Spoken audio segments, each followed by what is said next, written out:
Hai semuanya. Tidak semua kebiasaan diciptakan setara. Ada yang ibarat batu kecil, mudah diangkat dan dilempar. Ada pula yang bagai batu besar, butuh tenaga ekstra dan perencanaan matang untuk menggesernya. Namun yang sering kita lupakan adalah bagaimana kebiasaan-kebiasaan ini tidak berdiri sendiri dalam ruang hampa. Mereka saling berinteraksi, tumpang tindih, dan bahkan saling menguatkan, menciptakan sebuah fenomena yang bisa kita sebut sebagai superposisi kebiasaan. Ini bukan istilah ilmiah yang rumit, melainkan cara sederhana untuk memahami bagaimana satu kebiasaan bisa menjadi pemicu, penguat, atau bahkan fondasi bagi kebiasaan lain, menciptakan efek domino yang kuat dalam hidup kita. Ini adalah konsep yang jauh lebih kuat daripada sekedar mencoba membangun satu kebiasaan baik demi kebaikan itu sendiri. Bayangkan Anda ingin mulai berolahraga. Niatnya mulia, tapi seringkali gagal. Kita cenderung melihatnya sebagai satu tantangan besar.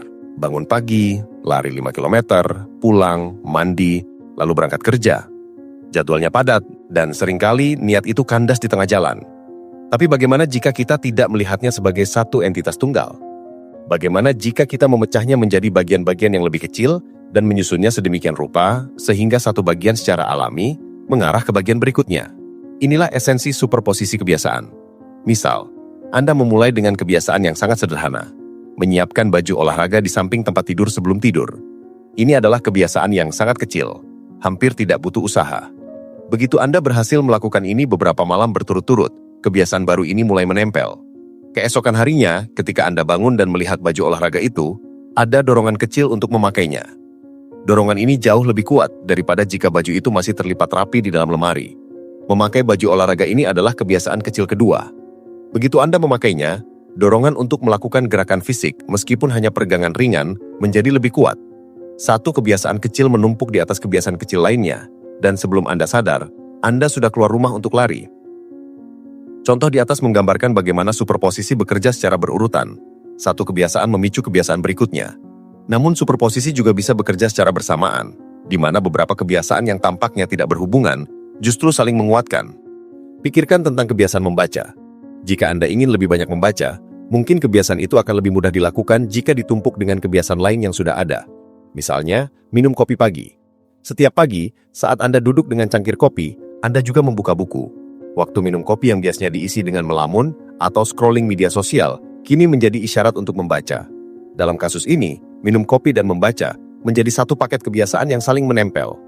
Keduanya tidak hanya berdampingan, tapi juga saling menguatkan.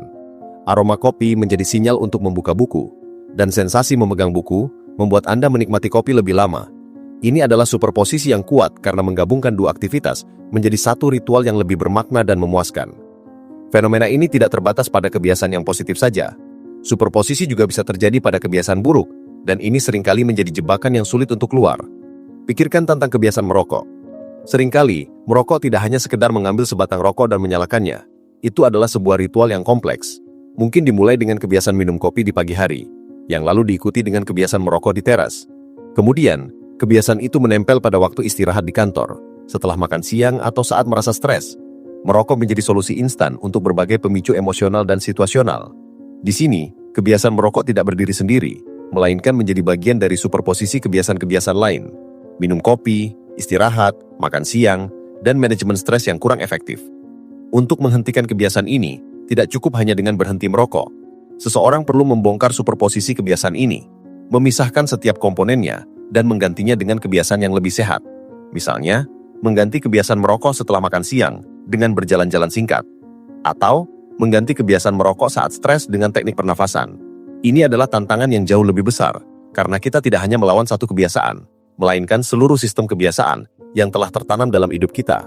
Superposisi kebiasaan mengajarkan kita tentang pentingnya fondasi.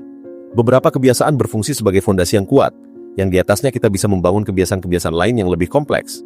Misal, kebiasaan membereskan tempat tidur di pagi hari. Ini adalah kebiasaan yang sangat kecil, hanya butuh waktu kurang dari 1 menit. Tapi menurut banyak ahli, ini adalah fondasi yang luar biasa. Dengan membereskan tempat tidur, Anda telah memulai hari dengan satu kemenangan kecil. Ini mengirimkan sinyal ke otak Anda, bahwa Anda adalah seseorang yang peduli dengan hal-hal kecil, seseorang yang terorganisir, dan seseorang yang bisa menyelesaikan tugas. Kemenangan kecil ini menciptakan momentum.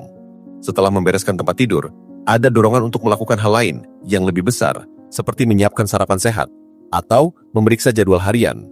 Ini adalah contoh perfect bagaimana satu kebiasaan fondasi bisa menjadi landasan bagi superposisi kebiasaan yang lebih besar dan lebih positif.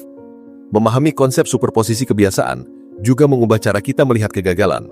Ketika kita gagal membangun satu kebiasaan, kita sering merasa putus asa dan menganggap diri kita malas atau tidak disiplin. Namun, mungkin masalahnya bukan pada diri kita, melainkan pada strategi kita.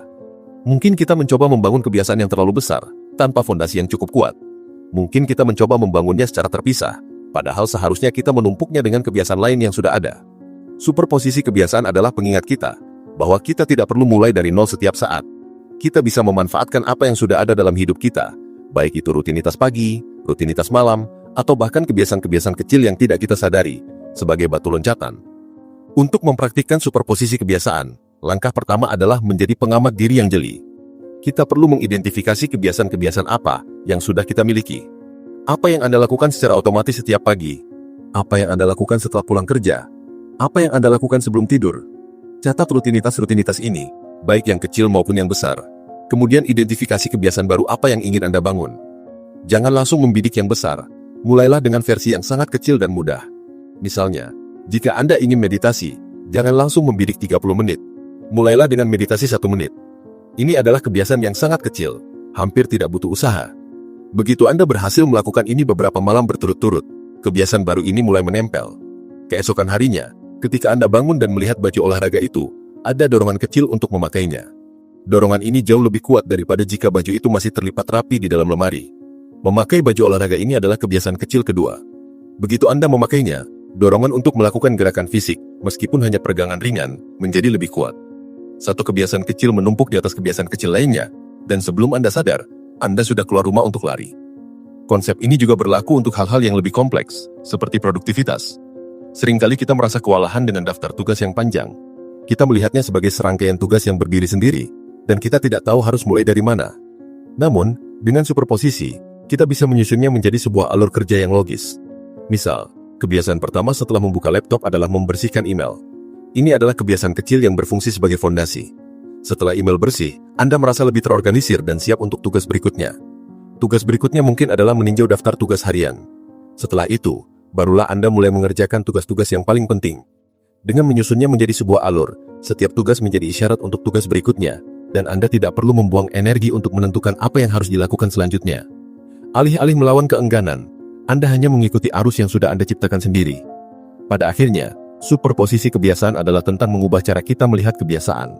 Mereka bukan entitas yang terisolasi, melainkan bagian dari sebuah sistem yang lebih besar. Dengan memahami dan memanfaatkan interaksi ini, kita bisa membangun kebiasaan-kebiasaan baik dengan lebih efektif dan efisien. Kita tidak lagi hanya mengandalkan niat dan disiplin yang seringkali rapuh. Sebaliknya, kita membangun sebuah sistem yang mendukung kita, di mana satu kebiasaan secara alami mengarah ke kebiasaan berikutnya, menciptakan sebuah momentum yang hampir tidak bisa dihentikan. Ini adalah seni dan sains untuk menjadi manusia yang lebih baik, bukan dengan paksaan, tapi dengan desain yang cerdas. Jadi sebenarnya sekarang, jangan hanya melihat kebiasaan sebagai satu tantangan. Lihatlah bagaimana kebiasaan-kebiasaan itu bisa saling menumpuk dan menciptakan sebuah superposisi yang membawa Anda menuju perubahan yang Anda inginkan.